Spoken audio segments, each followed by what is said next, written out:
અંદર રામાયણ અને મહાભારતની વાતો, રામ અને કૃષ્ણની વાતો થઈ અને સમસ્ત રાષ્ટ્ર જ્યારે રામમય બન્યું છે અને રામને તેનો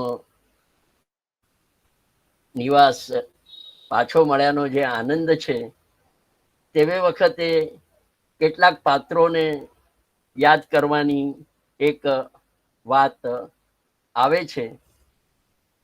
જટાયુને યાદ કરે છે, ગુહને યાદ કરે છે, શબરીને યાદ કરે છે. તેવી રીતે એક નાનકડી ખિસકોલીને, ગિલહરીને પણ યાદ કરવામાં આવે છે. તો આજે એ રામ સેતુમાં જે મદદરૂપ થઈ હતી એવી જે ખિસકોલી છે એનું મનોગત હું આપની પાસે વ્યક્ત કરવાનો છું. એ મનોગત લખ્યું છે મારી મોટી બહેન જ્યોત્સના બહેને. એ જ્યોત્સના આપણી વચ્ચે હાજર છે. જ્યોત્સના એ લખેલી એ એકોક્તિ એને એના કેન્દ્રમાં વાંચી અને એ જ વસ્તુને આજે હું આપની સમક્ષ રજૂ કરું છું. વેલકમ.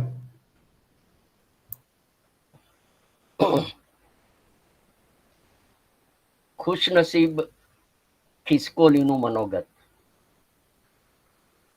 હું નાનકડી ખિસકોલી, કદમાં નાની, શક્તિમાં પણ નાની.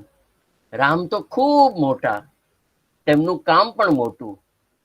10 માથાવાળા રાવણને હણવાનું. તેમના મહાન કાર્યમાં હું પણ કંઈક સહયોગ કરું તેવી મારી ઈચ્છા થઈ, એવી મારી અભિલાષા થઈ.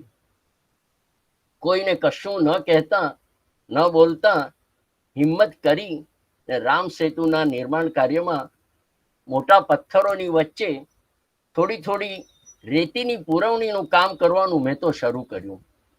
યથાશક્તિ મારા શરીર પર રેતીમાં આળોટીને રેતી ભેગી કરું, થોડી રેતી મોંમાં ભરું અને સેતુ પર જઈ અને ઠાલવી આવું.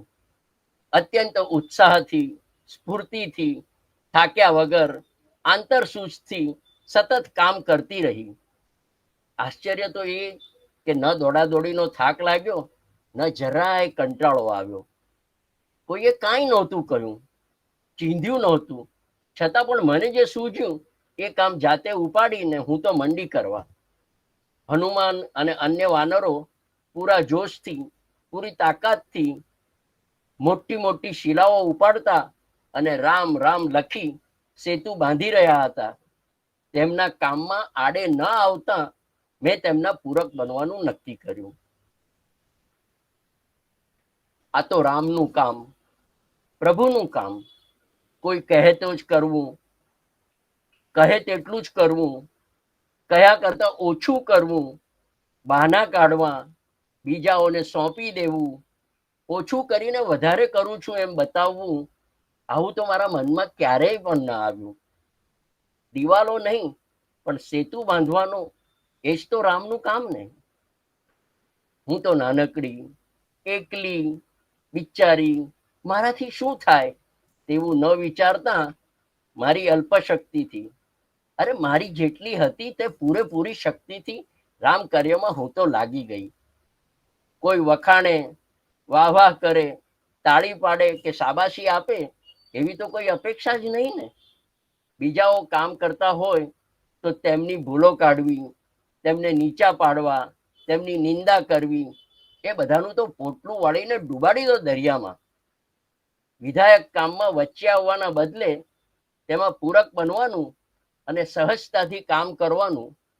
કોઈએ હુકમ કર્યો નથી, કોઈ નોંધ લેતું નથી, પણ પોતાની હૈયા ઉકલતથી જે થાય તે કરવાનું. શરૂઆતમાં વાનરોએ મારી ઉપેક્ષા કરી, મારા તરફ તુચ્છ નજરથી જોયું. એમને તો એમ જ લાગ્યું કે હું તો તડકામાં સહજ મોજ કરું છું. પણ પ્રભુ રામની વાત્સલ્યભરી અમી દ્રષ્ટિ મારા પર પડી અને હું શું કરું છું તે પણ તેઓ સાચા અર્થમાં સમજ્યા. સ્વયં પ્રભુ રામે હળવેકથી એક હાથે મને ઉપાડી અને બીજા હાથથી મારી પીઠ પર પોતાની વાત્સલ્યપૂર્વક આંગળીઓ ફેરવી. એમના એ આશીર્વાદ અમારા શરીર પર સોનેરી છાપ રૂપે કાયમી સ્વરૂપે ઉપસી આવ્યા. આજની તમારી માનવજાત જરા અવળચંડી તો ખરી જ હો ભાઈ. મને પૂછે 3 જ આંગળીઓ મળી ને, 5 તો નહીં ને? અરે માણસ, પ્રેમ, વાત્સલ્ય કે વહાલની વર્ષામાં જયારે ભીંજાવાનું હોય તે વખતે સંખ્યાનું તે કઈ મહત્વ હોતું હશે? રામનો તો જરાક જેટલો સ્પર્શ મળે ને તોય આપણા જનભાગ્ય. સત્વ, રજ અને તમસ પ્રકૃતિના આ 3 ગુણોથી ઉપર જવાની જે શીખ મને તો રામની આ 3 આંગળીઓમાંથી જ જાણે કે મળી ગઈ. વળી પાછો માનવ પ્રશ્ન કરે કે કામ તો તે એકલીએ કર્યું અને રામના આશીર્વાદ રૂપી છાપ તો તમારી બધી ખિસકોલીઓને મળી ગઈ. હા ભાઈ હા, હું તમારી જેમ એકલ પેટીને સ્વાર્થી નથી કે રામનો સ્પર્શ, રામનો પ્રેમ, રામના આશીષ મારા સુધી જ સીમિત રાખું. રામનું કામ કરવાનું બધાને નિરંતર યાદ રહે તે માટે રામ પાસેથી જ અમારી સમસ્ત જાત માટે રામના પ્રેમના પ્રતીક રૂપે, રામની પ્રેમના પ્રેરણા રૂપે, ઉત્સાહના પ્રાણવાયુ રૂપે કાયમ બધા ઉપર વરસે તેવી શુભ પ્રાર્થના મેં પ્રભુને કરી અને તે પ્રાર્થના પ્રભુએ માન્ય પણ રાખી. રામનું કામ કરવું હોય તો મનમાં અડગ નિશ્ચય જોઈએ, સંકલ્પમાં સત્યનું બળ જોઈએ, નિર્ણયોમાં ત્વરા જોઈએ અને ચાલ પવન વેગી જોઈએ. આળસુ, જડ, નિષ્ક્રિય બનીને બેસી રહેનારા કે વિલંબ કરનારા કોઈ કામ સફળ રીતે કરી ન શકે. આપણા હૃદયમાં વસેલા રામની આપણને પ્રચિતિ મળે અને રામના હૃદયમાં આપણું સ્થાન મળે એ જ જીવનની ધન્યતા. એના થવું એ જ જીવનની સાર્થકતા. નાનો ગણે કે મને મોટો ગણે કોઈ, ખુશ હું પ્રભુ તું મને તારો ગણે તો, તારા જ કામ મહી ઘસવી આ કાયા, એક રૂપ રામ તારી અનોખી છે માયા. મારી એવી નાનકડી પ્રવૃત્તિ પણ પ્રભુ શ્રી રામે દૂર બેઠા નિહાળી, મારા અલ્પ કર્તૃત્વને વખાણ્યું અને અમને શાબાશી આપી, કાયમી આશીર્વાદ આપ્યા. રામનું કામ કરવા માંડો તો રામનો સ્પર્શ, રામના આશીર્વાદ મળે જ મળે એવી મારી તો પરમ શ્રદ્ધા છે. રામને વંદન કરીને હું તો આ ચાલી એમનું કામ કરવા.